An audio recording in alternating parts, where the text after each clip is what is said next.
You're listening to Love Talk Live with the relationship expert, Jaime Bronstein, only on LA Talk Radio. Hello and welcome to Love Talk Live. I'm your host, Jaime Bronstein, and today I have with me Alan David Reed and Tahnee Woolf. Welcome. Hey, Jaime. Hi, Thanks Jaime. for having us on your show. Excited to be with you. I'm so excited you are doing the show, and you are calling in or Zooming in or streamlining in all the way from Australia. We are. Yes. It's morning here. Other side of the pond. It's just amazing. And Alan, you're originally from the United States, right? Yes. Yeah. In fact, I lived in Southern California for many years, so I know California and LA very well. Okay, so I'm going to introduce these amazing people to everybody, and then we're going to get into some questions about the 10 terrains of consciousness. So, Alan David Reed and Tahnee Woolf are the co-creators of the 10 terrains model and authors of the book, Introducing the 10 Terrains of Consciousness, Understand Yourself, Other People, and Our World, which is being embraced and studied by people around the world as a new way to understand themselves more deeply and the shifts that are happening on the planet. After years of research, they are finally bringing their new model to the world to lead the way for a more harmonious future. American-born Alan David Reed is a global thinker and visionary. He was a pioneer in the field of virtual reality in Silicon Valley.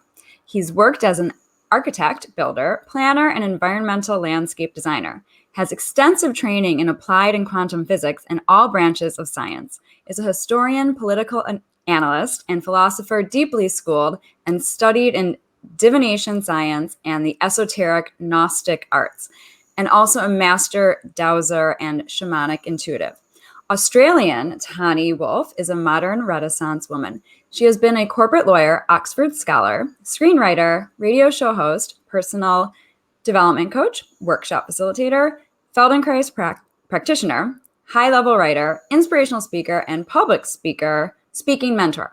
She is a gifted communicator, storyteller, and linguist, and is highly skilled at understanding human dynamics in all forms.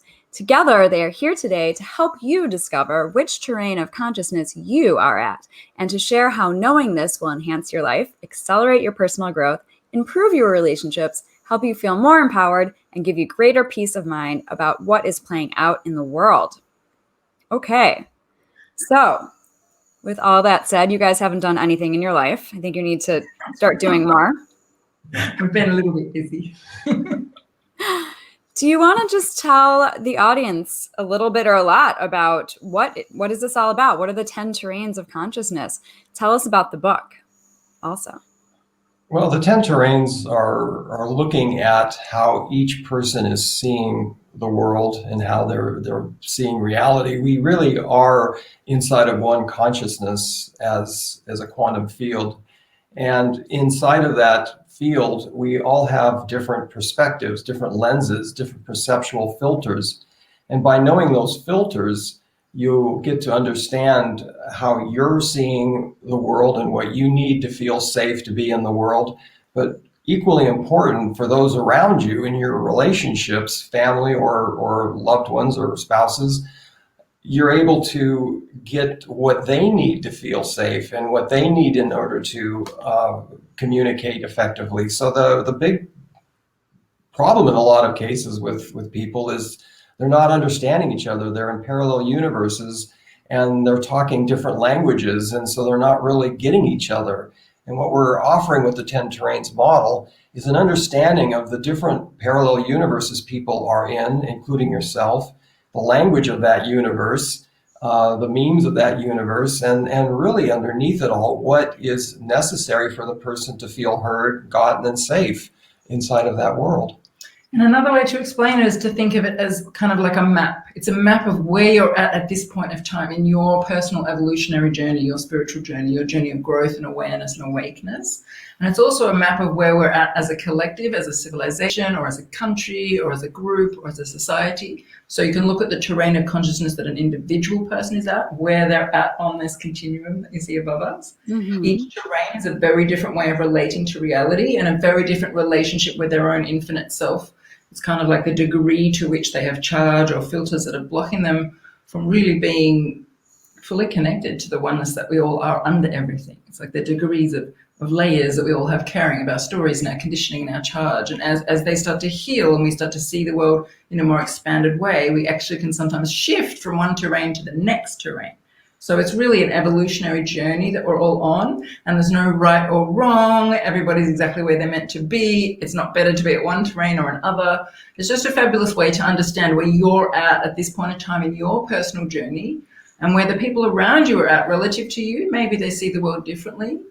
And also to see what's playing out on our planet as a collective, as a culture at any moment in time, depending on what the prevailing terrain is of all of us as a group.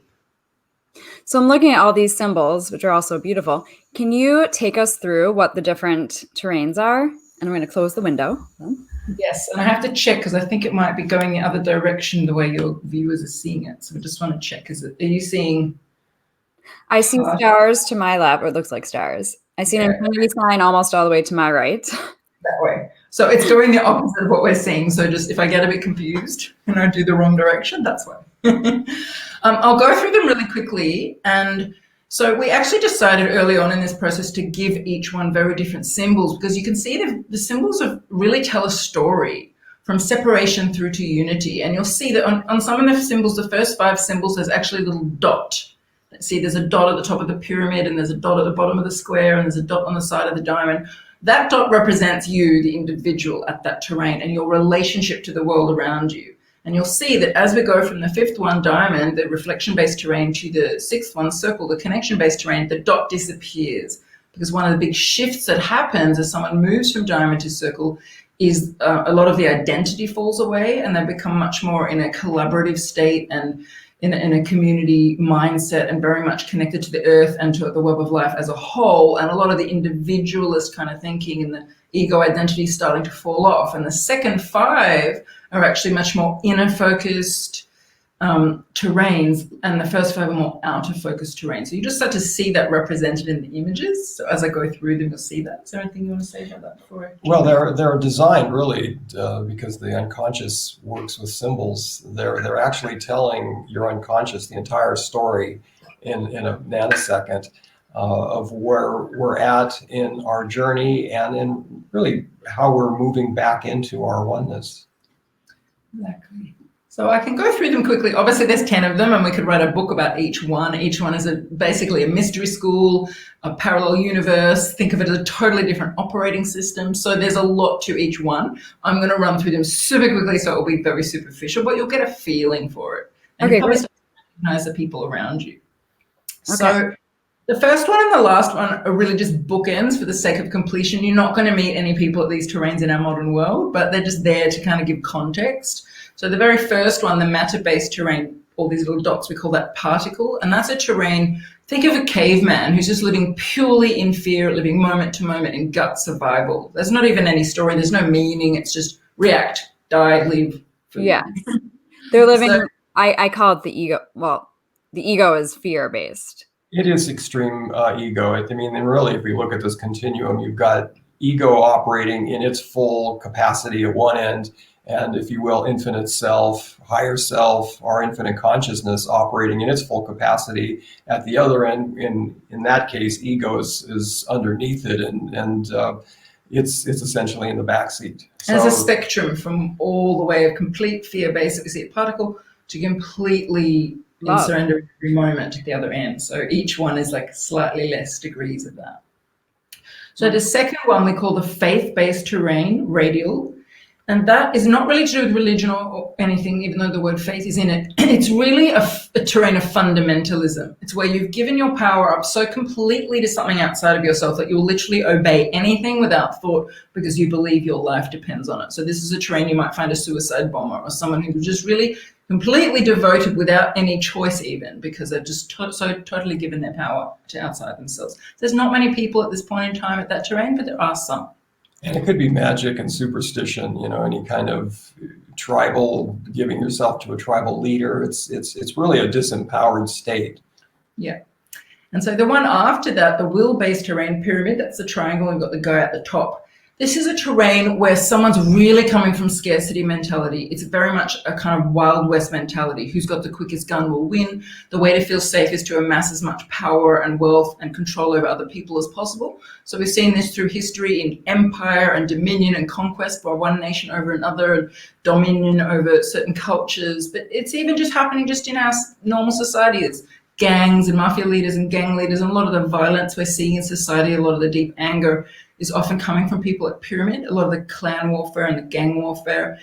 And even just like the guy on the street who's in the pub or in the bar and just grumbling about the government, and he always feels hard done by and is very victim consciousness. That's really this terrain. And it's playing a purpose in our society, so we're not judging it, but it's just helpful to understand where someone's coming from. The terrain after that, the order-based terrain square, this is the terrain of a lot of people in our society. You would call it the mainstream. So the order-based terrain, the jump that happens as someone shifts from pyramid to square is, instead of coming from self-interest and how can I survive, you start to think of the highest good of the collective of society, and you want to be part of a smoothly running society where there are laws that are fair and equal for all. And we see democracy, we see a lot of the political systems have come in at square.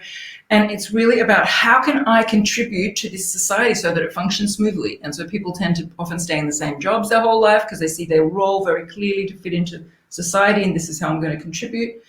And so it's a lot of, what we've grown up with. And the mainstream, the Western culture really was at square until about the 1960s as a prevailing terrain. And we can look back from sort of the start of the industrial era to about the 60s.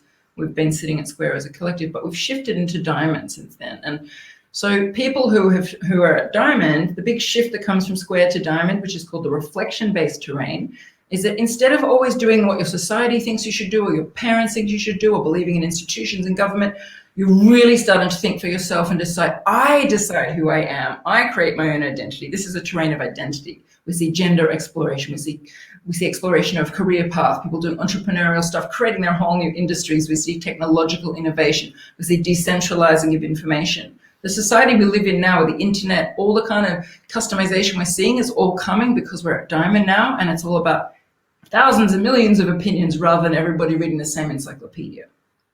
And so that's really what's happening in our Western world at the moment. The shadow side of that is a disconnection from nature and a disconnection from self and a disconnection from community. So a lot of the problems we're seeing are also coming from the fact that we're at diamond, but also a lot of the gifts of our current culture. So the big shift that happens as we move from diamond to circle, as someone or as a culture moves from diamond to circle, it's really the shift from the reflection-based terrain to the connection-based terrain. It's a shift from head to heart. It's from outer focus to inner focus. Instead of caring about your identity and what other people think of you, it's now being sourced from the inside. What is my heart telling me? What is my body telling me?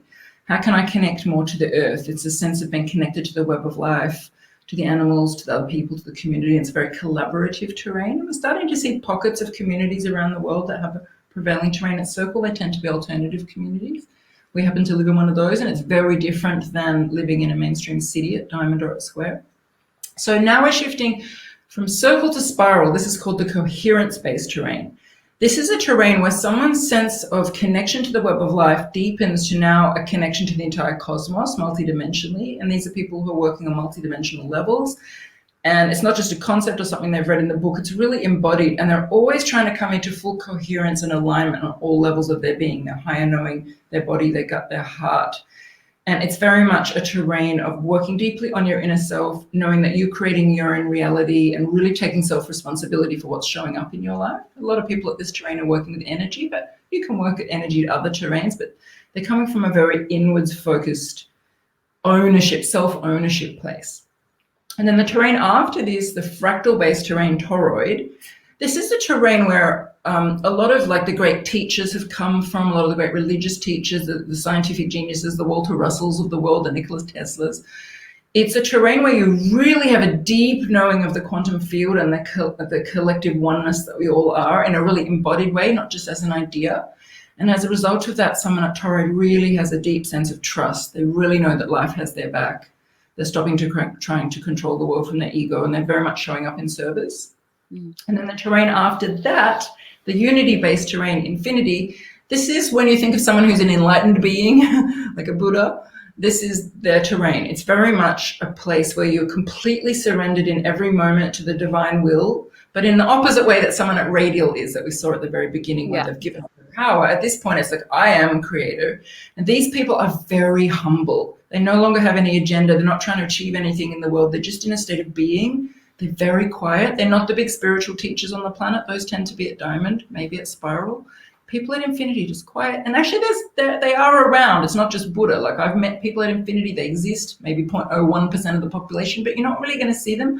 But when you're around them, you feel very calm because there's no ego. They're just a vessel for like divine will. So they're very beautiful to be around. Lots of light. Lots of light, and there's humility, and they're just so in service. There's no more fear. There's no more thoughts. And then the terrain beyond that, which is really just there as a bookend, as I said at the beginning, the void-based terrain, no thing. This is the terrain of like beings like ascended masters, that they're no longer even in corporeal form. They've cleared all the charge that was even keeping them in physical form, all the beliefs about food and oxygen. They're just beyond all of that. They're beyond even unity. So that's just there for completion. You're probably not going to meet anyone of that terrain, but you never know. So that's just a quick run through all of them. Did I leave anything out? Well, that's really good. What we would also add is that they alternate between masculine and feminine, but they also alternate between individual and collective. And so as the group moves, as a society moves, the focus is at this time Diamond, which is everybody's kind of looking at themselves individually. At Square, we're more concerned about our group as a collective. And as we come to Circle, we start to again go back to how we are operating as a collective. So there's a yin and yang quality to these as we move through them. So there's a lot of symmetry across the entire model. So one of my questions for you guys is about the Enneagram, which is totally different. But I know, because I want to ask you some relationship questions, obviously, because you're on Love Talk Live. So I know the Enneagram, it's so helpful in relationship, in a romantic relationship, to know what your Enneagram number is. I can see how this is very different, like I said. Can you talk about this in a relationship? And also feel free to let us know what you guys are. And I know you guys were in a relationship and now you're not. So feel free to share all of this with us. I'm just going to start because your point about the Enneagram is really excellent. I'm someone like you who really loves all these systems. I know my Myers-Briggs, I know my Enneagram, I know my DISC, I know my human design, and I always know that about all people around me, and anyone I'm dating and people in my life. And they're very, very helpful. Their star sign, like their human design, like it's all important. It's really crucial to understand the person that you're choosing to be in relationship with and what's running them and how they're operating. The terrain is actually different because the terrain is more like your age, like you're 20 years old, but you're an Enneagram 3, and then you're 35 years old, but you're still an Enneagram 3. I'm blonde at the age of 20 and I'm blonde at the age of 35 and I've got green eyes. Like the things that we come in with, our personality type, our cognitive functions, our star sign, our coloring, our build, that stays with us. And yes, it matures in how we express that. And so as we get older, we get more mature. As we shift terrains, some people will actually shift terrains during the course of their life, maybe move from square to diamond or diamond to circle. Maybe they'll move 2 or 3 times, shift terrain. It's a massive shift. The way they show up and express their Myers-Briggs personality type or express their Enneagram or express their horoscope or whatever it is you're looking at is going to be different because their awareness is going to be coming from a more expanded state. So it's useful to know, but it's different. So if you're in a relationship with someone, obviously you're going to want to understand the person and how they think and their cognitive functions and their emotional responses. Are they introverted? Are they extroverted? Are they a perfectionist? All that kind of stuff. And most of us have done a lot of work looking at that. But often, even if you choose someone who's highly compatible with you on a personality level, an Enneagram level, and all of those things, you're still finding there's problems because you're actually coming from a different terrain, or you started out at the same terrain and then one of you had a big experience which caused you to awaken over a period of time. Maybe you had a health condition or you lost a member of your family and you've shifted and the other person hasn't.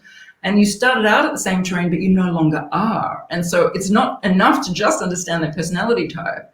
It's really helpful to understand the terrain of your partner. Well, and the terrain, I mean, the personality types really are living on top of the terrain. The terrain is like underneath, like the land underneath all the trees. And you can think of these different personality systems as the trees and the plants. Those personality types are going to show up differently depending on the soil underneath them, the terrain underneath them. So even though you might be a 3 Enneagram at Square, you're going to express that in a different way than if you are at Diamond. And so, yes, they do continue with you, but they also express a little bit differently. So understanding the fundamentals underneath it, the terrain, which really gives rise to your perceptions and your values and your beliefs, all of that is filtering and coloring all of these systems. So it's really important to have this as the foundation in order to understand really the lens through which somebody is coloring that three, or coloring, their, whatever their Myers-Briggs result. Yeah, and you asked about us. I mean, we were an interesting example because often people are together and they're very compatible in their personality types, but their terrain is very different, so they're having challenges. We actually have the opposite problem. Our terrain is very aligned, which is why we can do this work with seeing the world from the same place.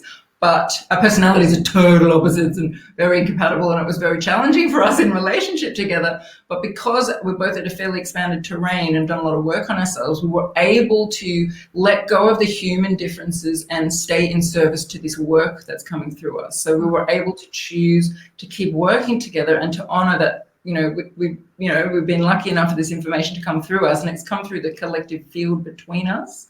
And so even though we had a lot of human differences and arguments because our personalities and our brains work differently and our emotional wiring, our attachment styles and our Myers-Briggs, all like you wouldn't be with that person. There's not a match.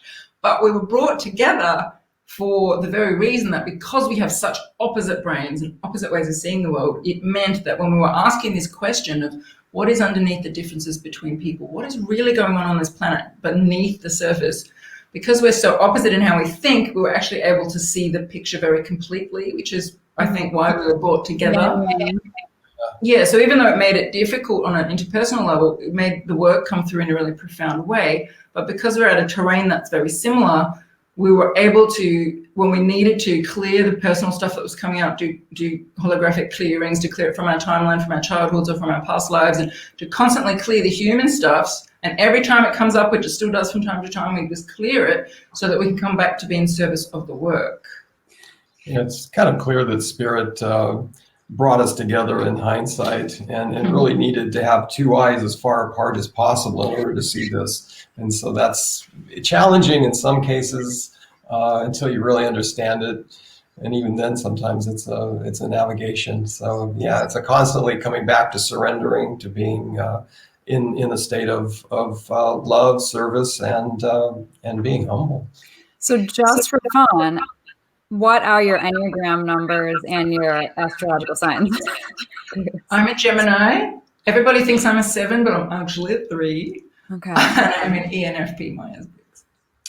And I'm 8, a Libra, and TJ. Yeah. Okay. And what's your love language, as long as you're doing this? Total opposites. Opposite. I would say acts of service, but I also quality times big. Yeah, and the others are there too, but I think quality time's kind of really sort of edging out now. Your mind's words of affirmation and touch. Okay. And but we're the same human design. We're both manifesting generators. So that's what you're both manifesting what? Manifesting generators in the human design, which is another system similar to horoscopes. Got it. Yeah. And I could ask you 5 million more questions about your love voice, but let's get back to that'll be another show. Let's get back to some more questions about this. So can you you talked about how your terrains can change throughout your life. Let's see. Let's say you start dating somebody and you're curious what their terrain is. Do you send them the link? Do you say on the first date, take this test because I cannot go on a second date unless I know your terrain? Why would you bring up the terrain? Depends how open the person is to that kind of stuff. I'm single at the moment, so when I'm dating people, I'm not really sending them links, but I'm listening for, are they an intuitive or are they a sensory? Because I'm an N and I need to be with an N. Are they expressive? Are they emotional? Are they extroverted or introverted? And because I understand the 10 terrains, I can get a sense of their terrain very quickly, just like someone who's an expert in the Myers-Briggs or the Enneagram can get a sense of someone's Enneagram. So it's really the more you understand this stuff, if you take the time to do the quiz, which you can do at 10terrains.com, you'll get a 40-page report. You can learn about your own terrain really deeply. And after you've spent some time really sitting with your own terrain and you understand its gifts, its lessons, its challenges, where you're at in your own spiritual journey, then it's worth to take time to read the book and learn about the other 9 terrains, start to watch some of our videos, and we're going to be offering some courses so that people can start to really get better and better at recognizing. You might not be 100% accurate, but you'll be in the ballpark of where someone's at. And obviously, once you know them, if you're already married to someone or you know someone well, you can say, hey, I just did this fun thing. Do you want to do it too? And then you can find out really precisely where they're at. But it's not the death knell if you're at a different terrain. It's just, it helps you to understand, because you might find yourselves having arguments, especially in the tricky areas like health stuff or the coronavirus. Like, people are responding so differently to the current crisis. Like, we've done a whole series of videos about how each terrain is dealing with this, and they're very different. And you could be in a massive argument with someone. So, or if you're facing a health challenge or something big, it's really helpful to understand where they're coming from. But you can still navigate that. You just need the information in order to navigate it. Yeah, because people have limitations. Exactly. Well, like I was saying at the beginning, really each of these terrains has a lens that's looking from a place of being safe. And it's the ego inside of that that's looking to be safe. So really getting that understanding of the other person is going to allow the conversation to flow. And I was having a conversation the other day with a colleague, and the question is never asked, what do you need here to feel safe, between people? And so when we get each other's needs, our safety needs, if you will, fundamentally what they're going to then be able to do is open up and hear you. Most of the time, people are kind of feeling attacked and defending and on the back foot, and it's only because they're not feeling that you're addressing what they need in order to relax and open up. And also, this question really also plays out differently depending on the 2 terrains involved. So the first 6 terrains are what we call single truth terrains or single frame terrains. And so if the 2 people are at one of those, so say one person's at square and one person's at circle, or one person's at diamond and one person's at square, it's a little bit harder to be okay with that, because these are terrains where we need other people to see the world the same way that we do, because we're really attached to how we feel and how we see the world and what we think. So it's really crucial to have this information if you're at one of those terrains, because you could be having major roadblocks with someone. If someone's already come through spiral, the coherence-based terrain, and is at spiral or toroid, they're in a very different place in their life where they're less attached to what other people think, or they're less attached to being right. They really see that how everybody fits in perfectly into the tapestry of the whole. So they're very non-judgmental at that point in their journey. So they could probably happily be with someone who's a pyramid or square and navigate that fairly well. But if there's 2 people who are at one of these single frame terrains, it's definitely a much bigger issue, because we need the other person to really get us, and we need to feel like everyone's on the same page, and we need to feel that we're right. And it's really helpful to know that there's actually a profound reason why they may not want you to get chemotherapy and you want to get it, or they may want to wear a mask and you really don't. And it's a deep reason, and it's not the same reason.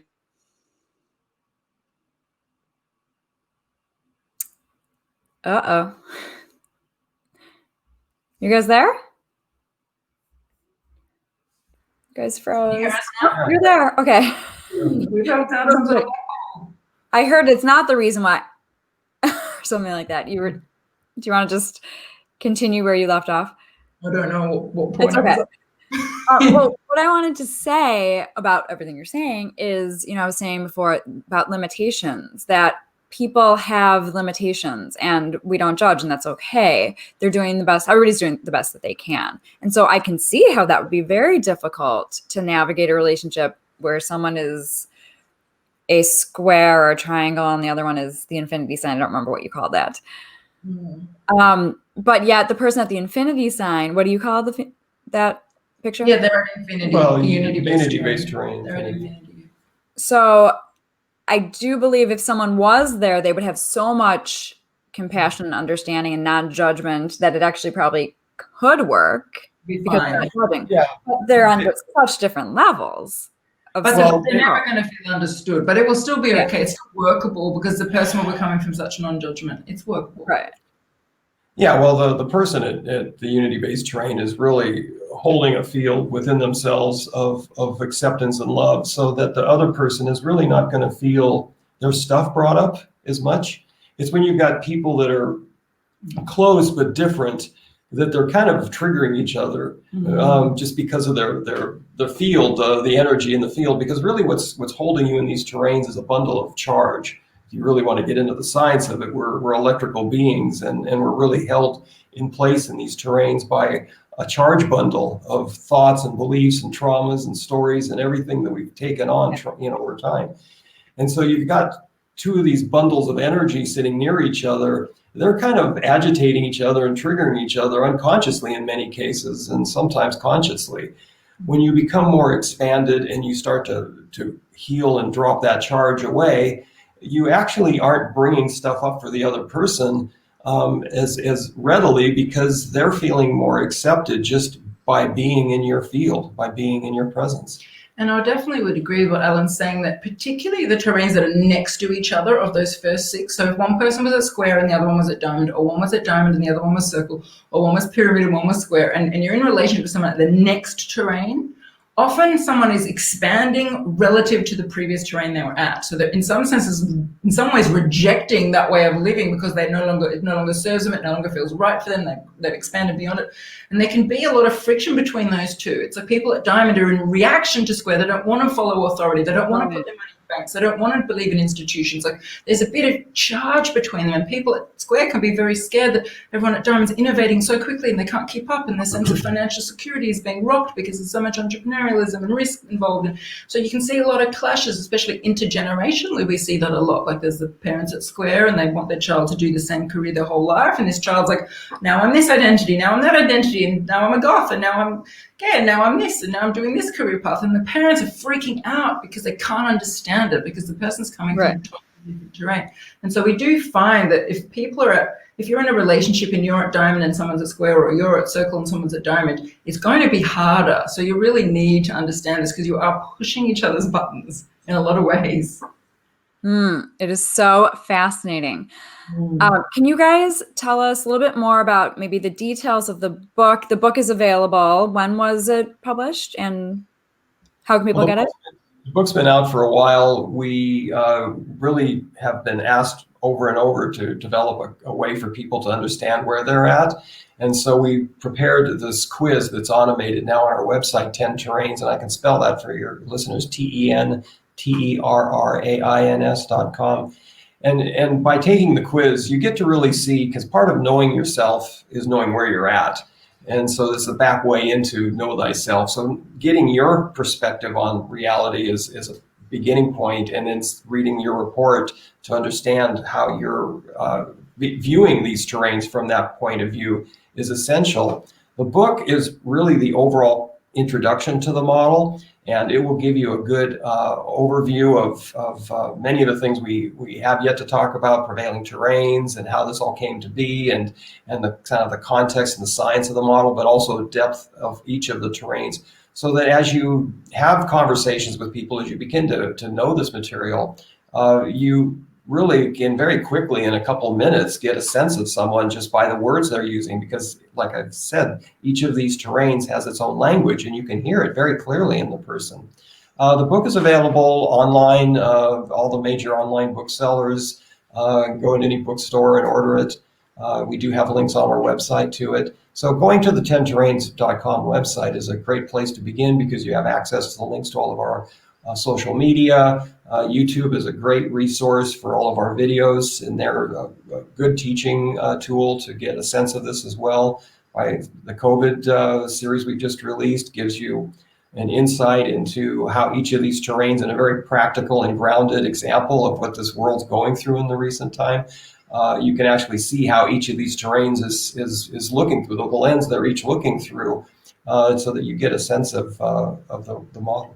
And on our website, for people who aren't such big readers, we actually have a 2-hour presentation where we go through each terrain and we talk about the bigger picture of this work. But the book is useful because there's a chapter going into each terrain in detail. And then the second half of the book, we start to apply it to political systems and economic systems and history and what's happened in the world. Because as a collective culture, we've moved through these terrains. And what we found is that people are drawn to this work for very different reasons. So we've really seen 3 main reasons. The first one is for personal reasons. Like, I've had a major awakening and I don't want to do the same job anymore, and I don't relate to the thing I was the people, and I don't resonate with the same thing. What's going on? Am I going mad? And then people do our quiz and they go, oh, I just had a terrain shift. That's all that happened. And then they read the report and it explains, that the things that are happening, the new lessons that they're here to learn, because they've come through a portal and now they're in a different school, and there's new lessons that they're here to learn and new challenges that they didn't face before, but also new gifts that they're here to bring. And so it's really helpful for an individual, especially people who are spiritual seekers or who are really interested in personal growth and really want to know themselves. Like if we call you a thirsty plant. We are both also thirsty plants. Like if you're a thirsty plant, you really want to know yourself, this is a fantastic thing to do for yourself, to understand where you're at, where you used to be when you're younger years, and maybe where you're headed. Because in our report, we'll say if you're currently shifting, in the middle of shifting from one terrain to the next, that's really helpful to know. And then the second reason people tend to be drawn to this work is for relationship stuff, whether it's at their workplace with their colleagues or with their husband or their partner or with their friends or their family. Any kind of clash that's not really just coming from personality, that's deeper. This is really helpful, as we've been talking about, for that. But the third reason that people tend to come to this work is if they're really upset with what's happening in the world and they don't understand it. You can start to come to see the terrain that political leaders are coming from, and you can start to see the terrain that different economic systems are coming from, and things that are playing out in the world start to make sense. And we're doing some videos on our YouTube channel about what's happening in the world. The big shift that's happening at the moment during this COVID crisis is actually a subtle terrain shift starting to happen in a global sense. And so it's really juicy stuff for people who are kind of political and bigger thinkers. So there's really 3 different entry points into this work. And for many people that are, having a spiritual awakening and evolving, because our society is sort of still coming on board, they really do feel misunderstood and they feel very alone. And we hear this again and again, that people are not finding others, or seldom finding others that feel the same way, and so they feel misunderstood. They feel isolated. For that reason, we're in the future looking here to build a community for people that are really spiritually awakened, and an online community that can allow them to meet each other and actually see that, we're all in this together, because there is a very, very strong process that we're all going through. And so once we get that, then it's straightforward. Yeah, so for example, what Alan's talking about, we get a lot of people do our quiz who come out of the coherence-based terrain spiral. They tend to be very drawn to this work, people who are either at circle moving to spiral or who are also already at spiral, but they're probably only 2% of the population. So they do the quiz, they come out at spiral, they go, oh my God, finally something explains everything I've experienced for the last 10 years, and they cry and they write to us saying, I'm in tears, I feel so seen, I feel so understood. But how can I meet other people who see the world like this? Because everyone around me thinks I'm a bit strange. So for some of your listeners, if you feel like you've had a lot of spiritual awakenings and you're seeing the world very differently from the people around you, you actually can get a lot of sense of self-love and self-compassion from finding out that actually you've just been through a terrain shift. Lots of other people have too. It's actually quite a normal thing. Yeah, it's not a big deal. People don't know about it, so they think you're weird, but it's actually quite normal. And there's millions of people, because 2% of people are still millions of people. There's millions of people like you who see the world the same way. And that's why we're so excited that we're starting to work now on building an online community, because we've had so many people ask us for it, because they may not have anyone. They may live in a country that's still at square, like in Australia, we're still at square as a collective, the mainstream, or they may live in a city with very diamond culture, or they may live in an alternative circle community, but they're not at that terrain, so they don't quite gel, and they can find a way to work with it. But it's just nice to be around people who really get you. Yeah, it always is. Always is.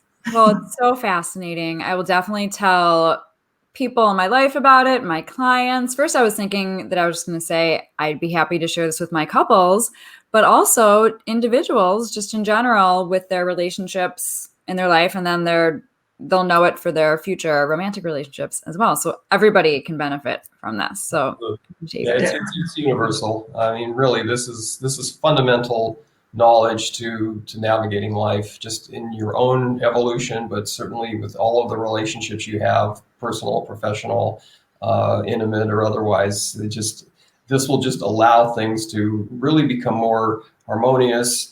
A lot more allowance and acceptance will come about. And I'd also say one thing I've been thinking about a lot lately, because I'm in a lot of groups where we're doing different group processes and learning stuff together, and I'm noticing that the group has its own terrain. And so if you're someone who's running personal growth courses or workshops, and you're trying to market to people who actually resonate with your work, it's really helpful to know the terrain that you're at and the terrain of your audience, so that you can put your offerings in language that will really land with them and vibrate with them and resonate with them. And so you can have a group of people in the room who are fairly aligned with each other and on the same page, and then just the stuff that can happen is amazing. So it's useful to even understand the terrain of the groups that you're running. And even your products. I mean, the product itself, the service you're offering as a coach has its own terrain. I mean, if you're doing some spiritual energetic process, that's probably more of a spiral of frequency. If it's something more mental or intention based or visualization, that could be more diamond. So knowing that is also part of the equation, so that everything lines up. So much fantastic, incredible information. Thank you guys for coming on the show again. And just one more time, your website where people can buy the book, see your socials, do the test, the quiz. Yeah, I would go to tenterrains.com, and it's TENTERRRAINS, tenterrains.com. And once you're there, you'll see links to the quiz, videos, YouTube, the book, and everything. There's lots of juicy stuff, lots of free stuff there as well.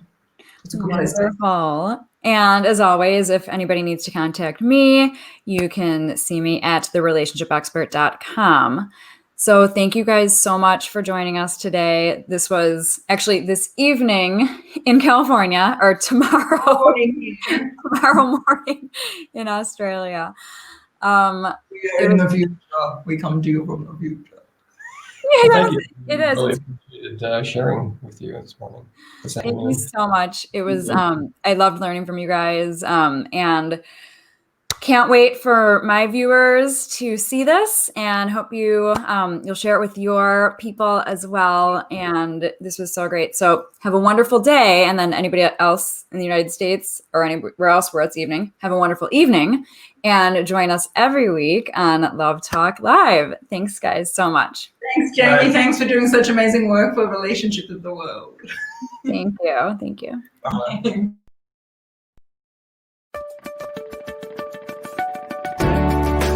You're listening to Love Talk Live with the relationship expert, Jaime Bronstein, only on LA Talk Radio.